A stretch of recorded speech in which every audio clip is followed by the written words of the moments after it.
we're continuing this train of food videos. Are you ready? Because Wesley, Mr. Wu Can Cook, has been uploading a ton. He's been uploading a bunch, and they're all really good. All these recent uploads have been fantastic, and I do want to try them at some point. For example... Hello? There we go. Hi. Hi. Welcome back to Wu Can Cook. My name is Wesley, and this is a show where we are slowly cooking our way through all of the food from my childhood.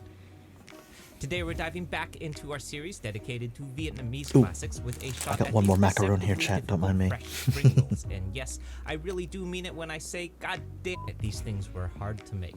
For those unfamiliar, a Vietnamese fresh spring roll at its face value does not appear to be all too complicated. It is essentially a combination of fresh veggies and a couple of proteins wrapped inside of a rice sheet and then served with a peanut dipping sauce. Today we're going to be doing ours with a classic combination of cilantro, mint, cucumber, and carrots accompanied by some shrimp and pork belly. Other common inclusions with this dish might involve things like lettuce and green onion, with some slightly more non-traditional versions using things like avocado, mango, or really whatever else you want to put in one of these things. What makes these so particularly difficult to assemble, however, is that these rice sheets are obnoxiously delicate, which means that rolling these things up without ripping them in half while also wrapping them tightly enough so that they don't just sort of flop over is difficult.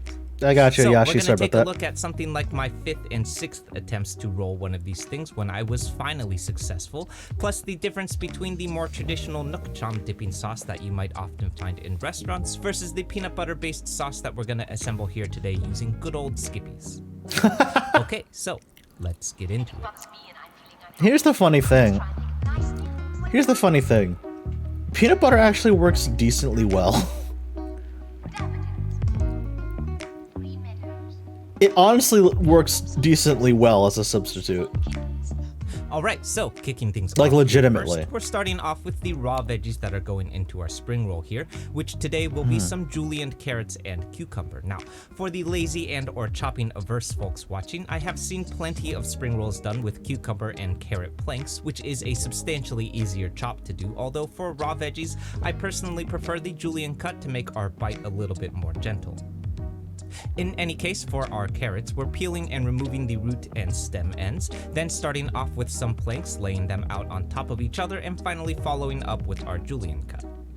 Then for our cucumbers, we're going to do the exact same thing, except first we're going to cut these into quarters so that we may remove the seed membrane here, which is just going to turn into water if we try and julienne that stuff up.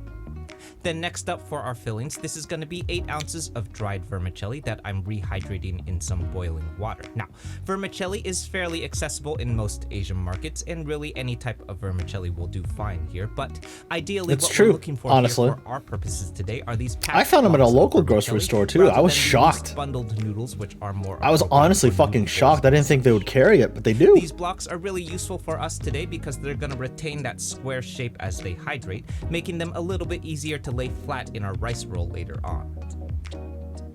Moving on to our sauce next. Now, I know that you all thought that perhaps we skipped these today, but fear not, there is still plenty of garlic and ginger in our dish today. This is 4 cloves of crushed and minced garlic up first, which we're going to bloom in the wok before adding to our sauce mixture. Then next, getting to our dipping sauce. Now, as I mentioned earlier, more commonly you might garlic see and ginger are basically Nuoc Cham sauce, which is a type of Vietnamese dipping fish central sauce. aromatics in Asian one, cooking. We did a great version of like this no matter in what our country, lemongrass chicken vermicelli they're there. recipe here. Today, however, we're doing my personal favorite, mostly in pairing Southeast with a Asia. fresh spring roll, which is going to be a sweet and savory peanut dipping sauce, leaning heavily on, you guessed it, some peanut butter. So, going in here first is a baseline of 4 tablespoons of soy sauce and 1 tablespoon of sesame oil to start, followed by 2 tablespoons each of hoisin sauce and sweet chili sauce for a nice complex sweetness to our sauce as well. Snap. Then rounding this out is going to be a single tablespoon of rice vinegar for a hint of brightness. And finally, the ingredient that we've all been waiting for, this is 4 tablespoons or a 1/4 cup of peanut butter. Personally, I think that chunky is the only way to go here, but if you're a monster and you don't like peanuts in your peanut butter, I mean, you do you. I'm briefly attempting to mix this up with a spoon before realizing that that peanut butter is way too thick to simply stir to combine. So instead, I'm adding about a quarter cup of water to first loosen things up, then switching to a fork so that we may start breaking down that peanut butter until a smooth paste forms. I mean, you could Finally, just use a tiny whisk as well. Honestly, that's what I would do. Next, which first up will be our pork belly. We're going to be boiling our pork belly here, so a pairing with some aromatic veggies is going to work out really well for our purposes today. This is 1 inch or about 1 tablespoon of ginger that I'm slicing into strips first, then followed by 4 more cloves of garlic, which I'm similarly crushing and peeling before we head over to the stove. Nice. Over on the stove, I have some water. Somehow this feels cursed. In my wok here first, which I failed to film. Trust me, Ayashi, it's weird. Salt and sugar it's a little weird, but peanut butter works surprisingly well with a lot of Asian dishes. This is really the only opportunity that we'll have to season our pork belly today.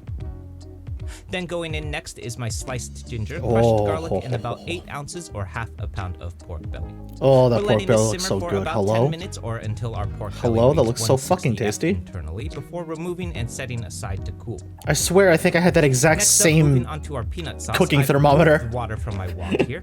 Then we're reheating. I swear, I think I had that same exact cooking thermometer. Oil and as always, long yao for that nice non-stick surface.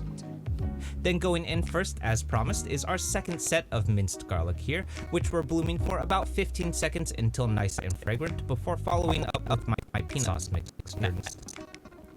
I'm letting this simmer and reduce at medium heat for about 2 minutes, just long enough that water to cook off that we added earlier, before finally removing this all and setting it aside while we circle back to our pork belly next. Oh yeah, no, I don't know why he's in the kitchen barefoot. Absolutely something I could not do. Strips that I can manage here. Remember that a boiled pork belly is not going to be particularly tender, at least not in the way that a braised pork belly is, so a thin slice is going to be pretty important here. Absolutely something I could not do. Then finally, the moment that way too dangerous. Let's get to rolling some spring rolls. First up, I've got my rice sheets here, which you'll notice has pleats on one side. This side is meant to face down on your work surface to make it easier to release from the surface when you roll. You don't want this side to be facing up like this, or else when it comes time to roll your spring rolls, that sucker is not coming off of your cutting board, and instead it's just gonna tear in the center like this. So, pleated side down this time, what you'll want to do is soak these in cold water, not hot water like I'm doing here, because this is just going to overcook the rice sheet, which of course is going to immediately break when you try to roll it as well, like so. Oof. Yeah.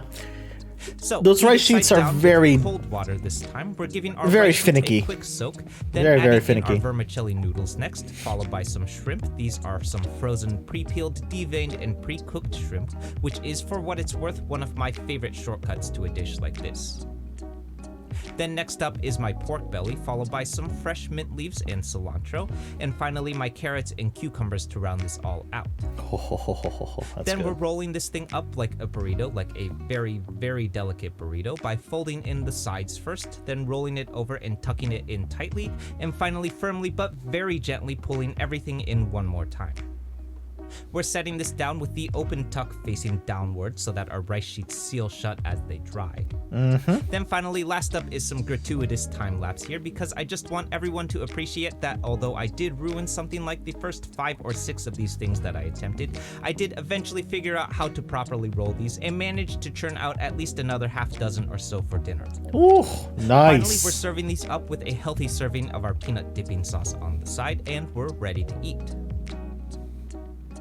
Alright, so I'll be the first to admit I honestly thought that these spring rolls would be kind of a breeze to cook. I mean, how hard could it possibly be? There are only 2 ingredients that actually require any cooking, one of which we kind of cheated on a little bit.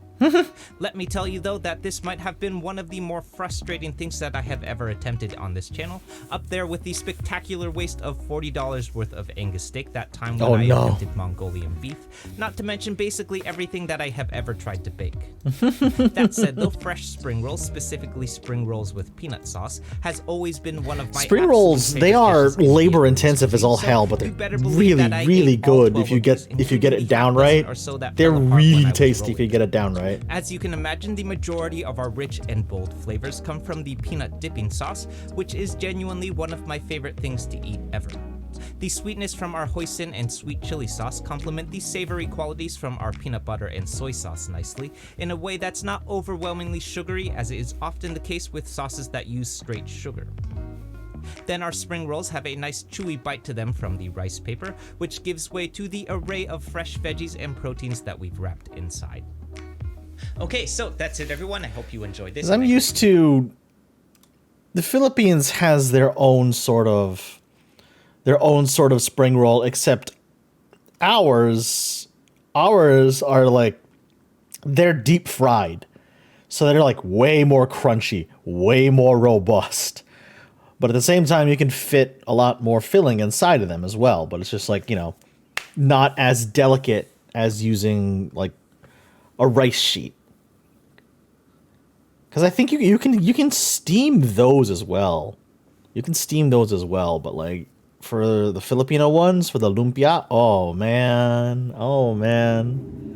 those are deep fried, crispy, served hot and ready to go. Absolutely delicious. These I absolutely want to try and make because, like, holy cow, these look good.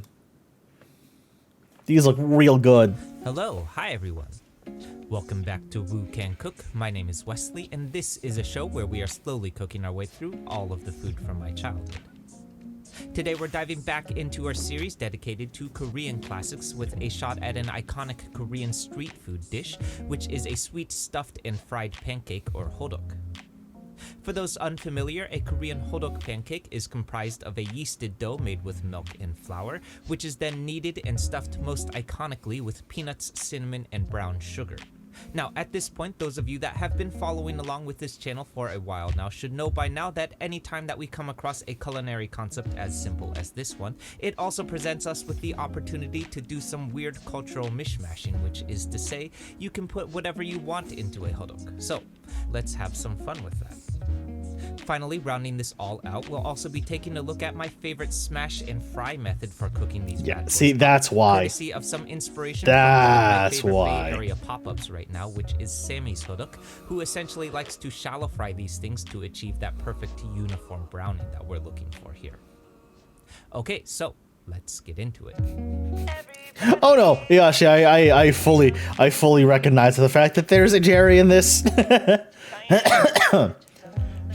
Luckily, Lactaid. If you're not familiar with Lactaid, it's literally just a pill that's got lactose in it, which if I eat that along with the first bite of any dairy that I take, it actually does, or it doesn't have lactose in it, excuse me. It has the bacteria that helps to digest lactose, so it helps me followed by digest 1 tablespoon or 1 packet of dry active yeast, and 2 tablespoons of sugar for our yeast cultures to feed on while it proofs for 10 minutes, during which time you should start to see all of these wonderful bubbles forming. As always, this is an indicator that your yeast is alive and well. If you don't see this happening for yourselves, though, get yourself some fresh yeast and try again, because this means that your yeast is dead and you won't be able to get a rise out of yeast are alive, people. They are microorganisms. This up one more time, then we're gradually adding in 3 cups of AP You flour, gotta make sure they're alive and working.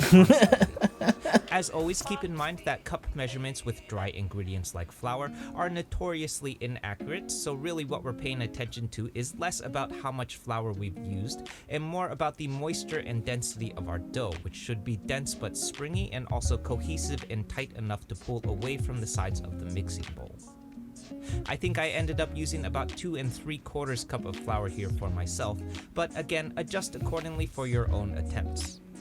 Thank God I have a stand mixer with a dough hook. With the oven light on to proof for 2 hours. Thank God I have a stand mixer with a dough hook, because that's going to make this part way easier, chat. Way easier. Our fillings next. First up is gonna probably be the most traditional approach to a hodok, which is gonna be our peanut and brown sugar filling. I'm starting off here with half a cup of peanuts, which we want crushed for that nice texture to our pancake. Initially, I attempted this in a mortar and pestle before realizing that this is obviously way too much stuff to fit in a bowl, so instead we're adding these to a Ziploc bag, then covering with a dishcloth, and smashing the living daylight out of it with a meat hammer, the flat side of the meat. Smash it with a hammer! Smash the bag open with the spiked side, Wesley. Anyway, once these are nice and crushed, we're combining our peanuts with half a cup of brown sugar and half a teaspoon of cinnamon, then mixing it all to combine.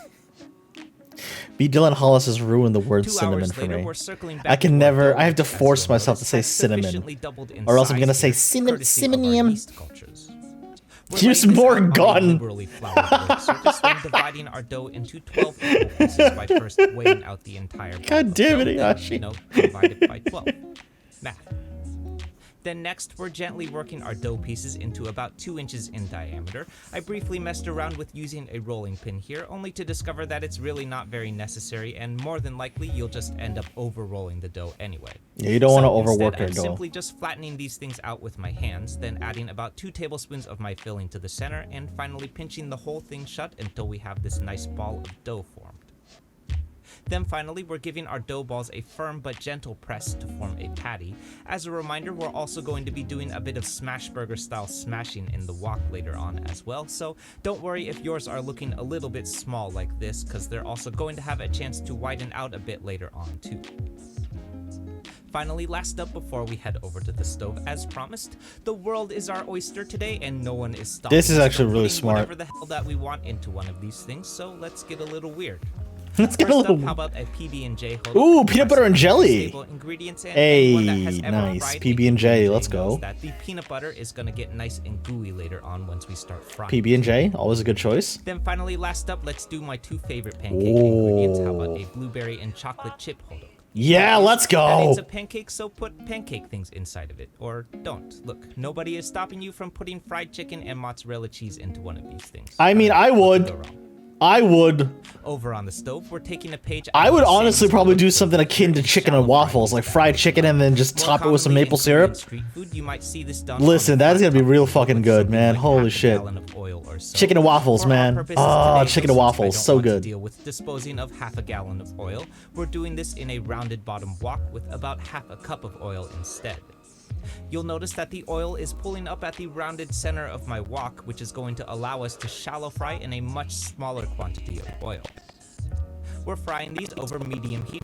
This is actually pretty smart. I'm not gonna lie. Using my spatula to further flatten out the pancake, sort of like a smash burger. Yep. Then next, I'm frying these for another 2 minutes or until golden brown on our second side, then removing to a dry rack while we repeat with the remaining hodok, and we're ready to eat. Smash and fry. Okay, so as you can imagine, this is kind of a Oh. no-brainer. It's sugar and fried dough, so what's not to love about a hodok? Nice. The exterior of Oh, our that pancakes looks are so both good. crispy and chewy Hello? thanks to our shallow fry, which Woo! is absolutely my favorite way of achieving this perfectly even browning that we've got going on here. Since the pancake Damn. essentially submerges in oil as we fry, it allows us to fry at a slightly higher temperature without too much of a risk of burning the pancake, giving us an even crispier outer layer than if we were simply pan frying. Then our brown sugar and peanut filling, of course, is the most tried and true version of a hodok. The brown sugar sort of melts into a gooey center during that fry, which is just everything that I need inside. Smacked my mic, sorry. And finally, of course, both the peanut butter and chocolate chips in our alternate Oh, versions that's achieve so a similar nice. quality of melty gooey. Look goodness. at that. I also think that this is the That real melts key to down getting really creative nice. with a hodok, which is to say, I would very much like to put anything that melts into a gooey texture inside of one of these. Agreed.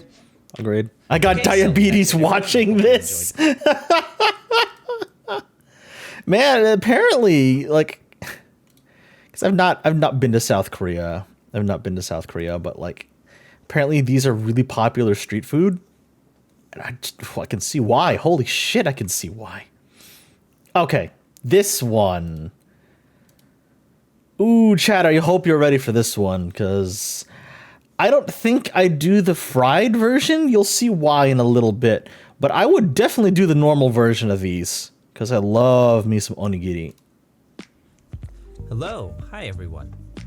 Welcome back. I to love Mogu me some My name onigiri. is Wesley, and this is a show where we are slowly Mogu time, devouring exactly. all of the food from my childhood. Where's Okayu when you need her? Today we're diving back into our series dedicated to foods from TV and film with a shot at a Japanese rice ball or onigiri inspired by this now famous scene from Pokemon. Oh no. Have a donut. That always cheers me up. Pika pika. These donuts are great. Jelly-filled are my favorite. Nothing beats a jelly-filled donut. Ah, God, that clip, that clip is awful. Oh, what were the localization team thinking? God damn it.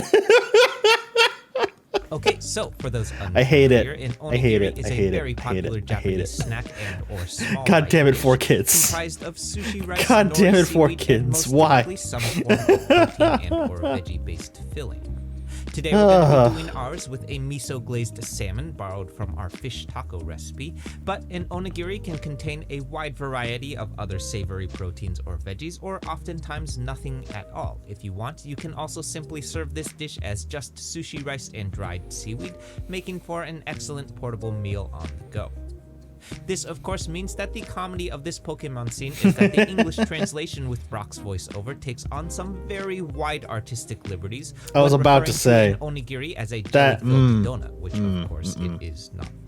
So, we're gonna take a look at all of this in a moment, as well as a bonus attempt at this crispy fried onigiri that has been floating around on the internet for a while, and more importantly, a closer look at some fundamental reasons why onigiri is not meant to be fried, even if it is extremely tasty. Okay, so let's get into it. Oh, hell yeah. I love this lo-fi remix of this song. I'm like, I love The Weeknd no matter what. But this lo-fi remix, solid. It's an artistic Okay, liberties, so it's straight up kicking things off anarchy, first, we're right? starting off with our sushi Right? rice, which is gonna It's start chaos out is what that is. about Jesus 2 cups Christ. worth. We're gonna let our rinse in a strainer until the water starts to run clear. This is to Yeah, wash remove your any rice, residual y'all. starch that might cause our rice to clump up later on. Wash your rice. Then I'm adding our rice back to the rice pot. Mister, I'm looking at you. I will never forget when Mista caused a fucking shitstorm on Twitter. It's like, why are people telling me to wash my rice? It doesn't matter. I'm like, yes, it does, you dingus. God damn it. Every fucking time, Mista, you fucking gremlin. And filling it with water up to the first knuckle on my pointer finger. While our rice is cooking, I'm mixing up some sushi rice seasoning next, which Mister, is gonna you give our goddamn rice a gremlin. sweeter and brighter quality to it. It's also gonna give our rice a slightly stickier quality to it as well, which will help bind the onigiri later on. This is a 1/4 cup or 4 tablespoons of rice vinegar combined with 2 tablespoons of white sugar going into my mixing bowl. I'm giving this a stir until that sugar has dissolved, then removing my cooked rice to a large vinegar. What about the rice bags you just put in the boiling water? Those have been pre-washed. Actually, you know what? Those have not only been pre-washed, those have actually been par cooked. So those you don't need to worry about. Just out of the bag rice like this, absolutely need to wash it. Because it gets rid of the excess starch, like Wesley just said.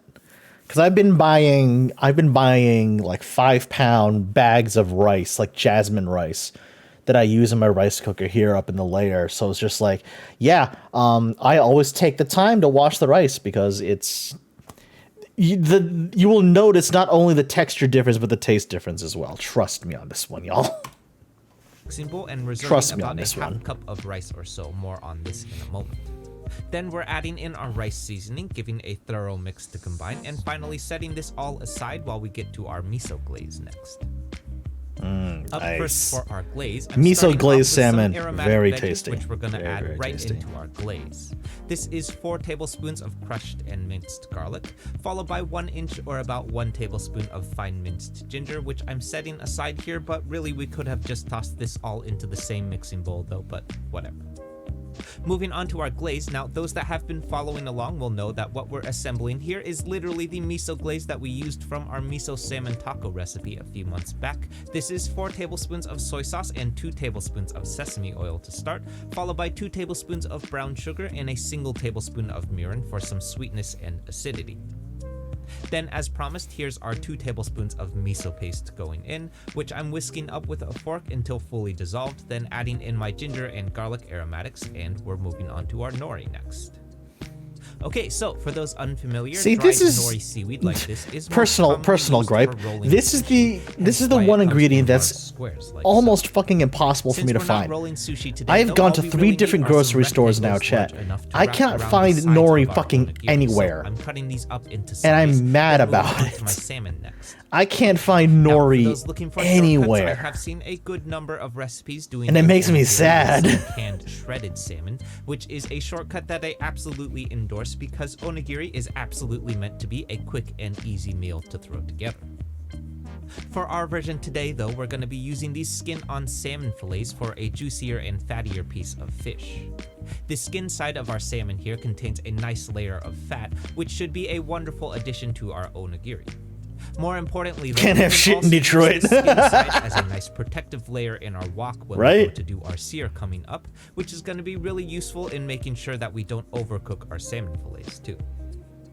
Over on the stove, I that have my looks wok good. heating up That could be as a meal hot in and as of itself. possible. Miso Then I'm glazed adding salmon. 4 tablespoons of peanut Yo, oil just and, sear as that in always, a long pan out real for that quick nice till non-stick the skin surface. gets crispy.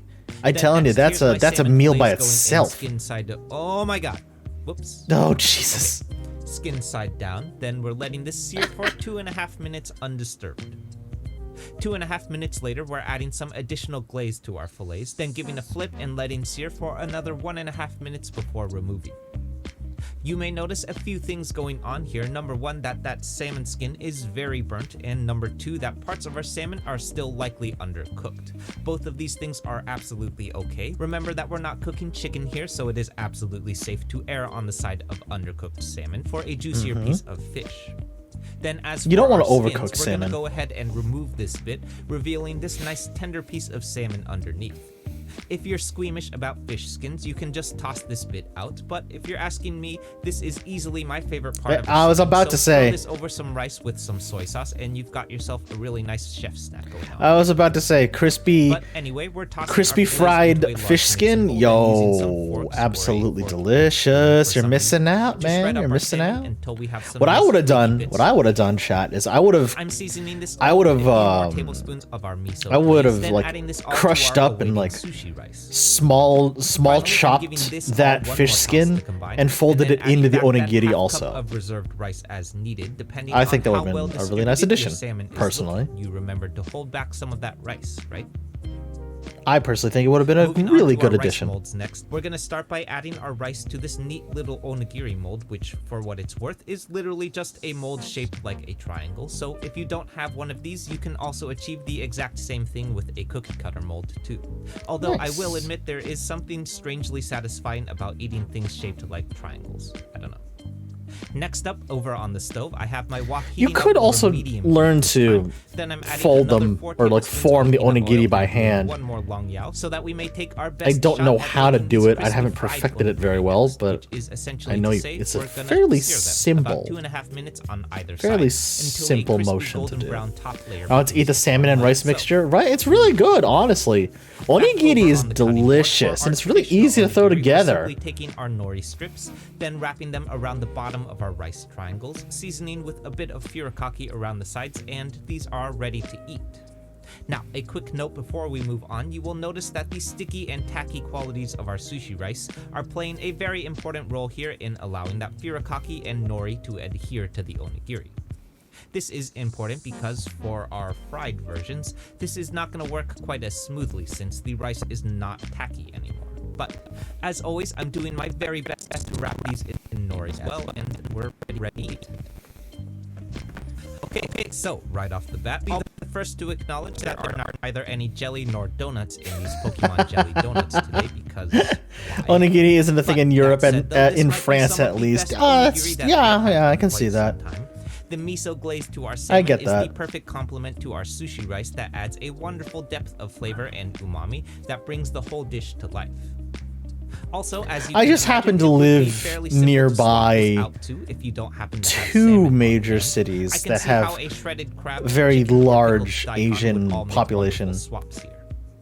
Chinatown. As for our crispy fried version, I gotta tell you Koreatown. that these were so good. The Very, crunchy and very crisp texture awesome, to that outer layer of rice is just the perfect addition Japanese to that tender salmon folded supermarket into the center. But that has a said, ton though, of I will ingredients also that you wouldn't be able to acknowledge find that we anywhere definitely else. sacrificed a lot of structural integrity to our onigiri I should- for the sake oh. of that crispy exterior. I'm dumb. Why haven't I not Not checked only that do our place? nori Why haven't I strips checked not really Mitsuwa want to yet for stick to the nori? rice once it's fried I probably should anymore, check but there. I also probably should noticed check that the there rice ball first. as a whole doesn't Well, really want to to be stay fair, it's like together half an once hour it's away. been fried either. Sorry, chat, I'm You'll thinking just out have to loud. eat these really quickly before thinking they out crumble loud, into chat. pieces, or at the very Sorry about least that. photograph them quickly. I'm rambling. Okay, so that's it everyone. I hope you enjoyed this and I hope you give this one a shot. For those who are new to the channel, this one is part of a larger series that we've been doing that's dedicated to reproducing All foods right. from TV and film. So definitely So this one was uploaded when?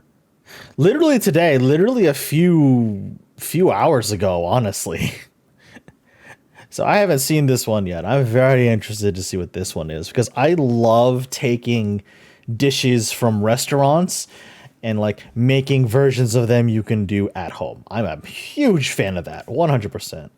Huge fan of that. Hello, hi everyone. Welcome back. To I'm not a fan of Brussels My name sprouts, is but Wesley, like, and this is a show let's where see we if this will slowly be cook enough our to way get me to through eat all them. of the food from our childhood. let's see. Today Let's we're find diving out. back into our series dedicated to deconstructing Americanized Chinese cuisine with a shot at the Kung Pao Brussels sprouts from P.F. Chang's. Now, for those who are new to this channel, in this series we have been deconstructing iconically Americanized dishes from Chinese cuisine and then seeing what it might look like if we were to cook the dish through the lens of more traditional Chinese wok cooking. And now I feel like this doesn't need to be said, but in case there was any doubt, Brussels sprouts are not a part of Chinese cuisine at all. You don't Come say, from Wesley. European cuisine, You meaning that don't this say. is 100% an invention of Americanized Chinese cuisine, and likely more specifically, straight up just a creation of P.F. Chang's. More than This, likely. of course, makes this dish even more interesting for me to investigate because, well, what the hell is this thing? The P.F. Chang's description to this dish features a wok-charred Brussels sprout, peanuts, chili pods, and what they call a Kung Pao sauce, all of which are alluding to the ingredients that Brussels you might sprouts more shouldn't be a commonly part see of in any a Kung Pao cuisine. chicken. This, of course, means that the main challenge I- that we'll be I- facing I today felt is that on a how are we going to spiritual level, navigate the substitution Iyashi. of Brussels sprouts in I the felt that on a chicken side, spiritual level. And more specifically, how are they going to cook differently when wok-charred? Then finally, rounding this all out, we'll be borrowing some inspiration from some of our earlier Kung Pao chicken recipes to come up with a bright and savory Kung Pao sauce to pair with our Brussels sprouts, leaning pretty heavily on the use of Oh, I chili was crisp, about to say the rice spicy vinegar, and chili crisp champagne. oil. There it is. Okay, so let's get into it. No UK cuisine isn't cuisine.